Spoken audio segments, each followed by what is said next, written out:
Praise the Lord, hallelujah. നമ്മുടെ തെരഞ്ഞെടുപ്പ് ഭയങ്കരമായ ദൈവപ്രവൃത്തിയിലേക്കാണ് ദൈവം കൊണ്ടുപോകുന്നത്. അഭിഷേക മന്ന എന്ന വചന സന്ദേശത്തിലേക്ക് എല്ലാവർക്കും സ്വാഗതം. ഇടുക്കവാതിലൂടെ ഉള്ള ഒരു തെരഞ്ഞെടുപ്പ് നമുക്ക് കാണാം.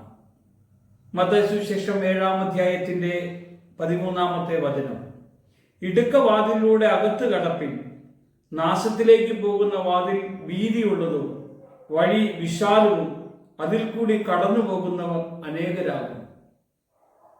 ഇവിടെ കർത്താവ് നമ്മോട് പറയുകയാണ്, ക്രിസ്ത്യ ജീവിതത്തിനായി സമർപ്പിക്കപ്പെടുമ്പോൾ ഒരു ഇടുക്ക വാതില് നമുക്ക് ഫീൽ ചെയ്യും. കാരണം വിശാലതയുടെ അനുഭവത്തിൽ നിന്ന്, ഈ ലോക സുഖങ്ങളുടെ ആഡംബരത്തിൽ നിന്ന്, ലോകമോഹങ്ങളുടെ വലയത്തിൽ നിന്ന് നമ്മളെ കർത്താവ് വിടുവിച്ച് കൃപയുടെ അഭിഷേകത്തിലേക്ക് കൂട്ടിക്കൊണ്ടുവരുന്ന ഒരു യാത്രയാണ് ഇടുക്കവാതിൽ എന്ന് പറയുന്നത്. സ്വർഗത്തിലേക്കുള്ള വാതിൽ ഞെരുങ്ങിയതാണ്, കല്ലുകളും മുള്ളുകളും നിറഞ്ഞതാണ്, അതിലെ വഴി കടന്നു പോകുന്നവരോ ചുരുക്കം എന്ന കർത്താവ് പറഞ്ഞത്. വിശാലമായ വഴിയോ അതെത്ര സുന്ദരം, അതിൽ അനേകർ കടന്നു പോകുന്നു. ഈ ലോകത്തെയും മോഹത്തിന്റെ വലയത്തിൽ കുടുങ്ങപ്പെടുന്ന ഒരു മനുഷ്യനെ കുറിച്ചാണ് കർത്താവ് അങ്ങനെ പറയാൻ ഇടവന്നത്. യേശു കർത്താവ് ഈ ലോകത്തിലേക്ക് കടന്നു വന്നിട്ട് അപ്പന്റെ കൂടെ 30 വർഷക്കാലം അനുസരണയുള്ളവനായി ജീവിച്ചിട്ടാണ് 3.5 വർഷക്കാലം പരസ്യമായി ദൈവരാജ്യത്തെക്കുറിച്ച് പ്രസംഗിച്ച് കടന്നു പോകാൻ ഇടവന്നു. യേശുക്രിസ്തുവിന്റെ യാത്ര സ്വർഗീയമായ വഴികളിലേക്ക് നമ്മെ കൊണ്ടുപോകുന്നതായിരുന്നു. യേശു പറഞ്ഞു, ഞാൻ ലോകത്തിന്റെ പ്രകാശം, എന്നെ അനുഗമിക്കുന്നവൻ അന്ധകാരത്തിൽ നടക്കുകയില്ല എന്ന് പറഞ്ഞ യേശു നമുക്ക് മുന്നേ നടന്നത്. ദുഃഖങ്ങളും പ്രയാസങ്ങളും വേദനകളും നിറഞ്ഞ നമ്മുടെ ജീവിതത്തിൽ അനുഗ്രഹത്തിന്റെ പാതയിലേക്കാണ് നമ്മളെ ദൈവം കൂട്ടിക്കൊണ്ടുപോകുന്നത്. ദൈവത്തിന്റെ ആ സ്നേഹം അനുഭവിക്കാൻ വേണ്ടിയാണ്, ദൈവകൃപയുടെ ആഴങ്ങളിലേക്കാണ് നമ്മളെ ദൈവം കൊണ്ടുപോകുന്നത്. യേശു പറയാണ്, ഞാനാണ് വഴിയും സത്യവും ജീവനും, എന്നിലൂടെ കടന്നു പോകുന്നവൻ പിതാവിന്റെ അടുക്കിലേക്ക് എത്തും. എന്നിലൂടെ കടന്നു പോകണമെങ്കിൽ അവിടെ നിന്റെ ജീവിതത്തിലുള്ള ചിലതൊക്കെ നീ ഉപേക്ഷിച്ച് ഇവിടെ വെച്ചിട്ട് വേണം പോകാൻ.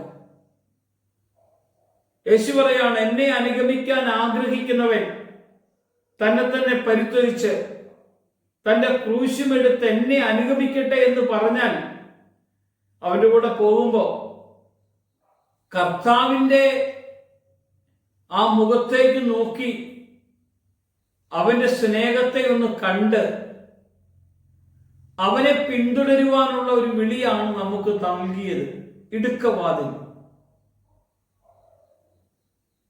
അത് ദൈവം പറഞ്ഞ വഴിയാണ്. ജീവിതം വിശുദ്ധിയുള്ളതും സാക്ഷ്യമുള്ളതും മറ്റുള്ളവർക്ക് അതൊരു അനുഗ്രഹമായി മാറുന്നതായിരിക്കണമെന്ന് ദൈവം ആഗ്രഹിക്കുന്നു. 2 മുഖമുള്ള മനുഷ്യരുണ്ട്. പ്രാർത്ഥിക്കുമ്പോഴും ആരാധിക്കുമ്പോഴുമുള്ള ഒരു മുഖം, അത് കഴിഞ്ഞ ശേഷം മറ്റൊരു മുഖം അവന്റെ ബിസിനസ്സിലോ അവന്റെ ജീവിതത്തിലോ പ്രവൃത്തിയിലോ കള്ളത്തരങ്ങളോ തട്ടിപ്പോ എന്ത് കാര്യങ്ങൾ ചെയ്യുന്നതിനും അവന് മടിയില്ല. പ്രാർത്ഥിക്കുന്ന സമയത്ത് അതെല്ലാം വിട്ടുകളയും.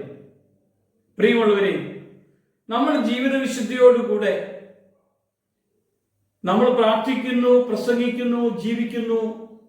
ഇതെല്ലാം കാണുന്ന ഒരു കർത്താവിന്റെ സന്നിധിയിലല്ലേ നമ്മൾ ഇരിക്കുന്നത്. ഇടുക്കവാതിലൂടെയാണെങ്കിൽ പ്രലോഭകൻ പല വിധത്തിൽ കടന്നു വരും നമ്മളെ പ്രലോഭിപ്പിക്കാൻ. പ്രലോഭനത്തിൽ ഉൾപ്പെടാത്ത വണ്ണം ദൈവകൃപയിൽ ജീവിക്കാൻ നമുക്ക് വിളി കിട്ടിയതല്ലേ. അതുകൊണ്ടാണ് കർത്താവ് പറഞ്ഞത്, ഇടുക്കവാതിൽ നമുക്ക് നൽകിയത് വിശ്വസ്തയോടുകൂടെ ജീവിക്കേണ്ടതിനാണ്. ഈ തിരുവെഴുത്ത് നമ്മുടെ ഹൃദയത്തിൽ ഇന്ന് പ്രഭാതത്തിൽ ദൈവം തരുമ്പോൾ നമ്മുടെ ജീവിതത്തിലെ ചില മാറ്റങ്ങൾ ഉണ്ടാക്കേണ്ടതിനും ദൈവത്തിന് ഏറ്റവും പ്രയോജനമുള്ളതായി ഞാൻ മാറേണ്ടതിനുമാണ്. അളവിലും തൂക്കത്തിലും പ്രവൃത്തിയിലെല്ലാം വിശ്വസ്തയോടെ കർത്താവിന്റെ കൂടെ ജീവിക്കാൻ ഏത് പ്രലോഭകൻ കടന്നു വന്നാലും അതിനെ അതിജീവിക്കാനുള്ള വരത്തിനു വേണ്ടി ഒരു നിമിഷം പ്രാർത്ഥിക്കാം. കർത്താവേ, സ്വർഗീയ അപ്പച്ച, നിന്റെ സ്വർഗീയ കരം വയ്ക്കണം. വിശ്വസ്തയോടുകൂടെ നീ പറഞ്ഞതുപോലെ ഇടുക്കവാതിലൂടെ കടന്നു പോകുന്നവർ അത് നിത്യത്തിലേക്ക് എത്തുമെന്നാണ് അങ്ങ് പറഞ്ഞത്. അങ്ങനെ കടന്നു പോകുന്നവരോ ചുരുക്കം. അങ്ങ് പറഞ്ഞ വഴിയിലൂടെ കടന്നു പോകത്തക്ക വിധം വിശ്വസ്തനായി ജീവിക്കാനുള്ള അഭിഷേകവും കൃപയും ഞങ്ങൾക്ക് തന്ന് ഞങ്ങളെ ബലപ്പെടുത്തണം. യേശുവിന്റെ നാമത്തിൽ തന്നെ ആമേൻ.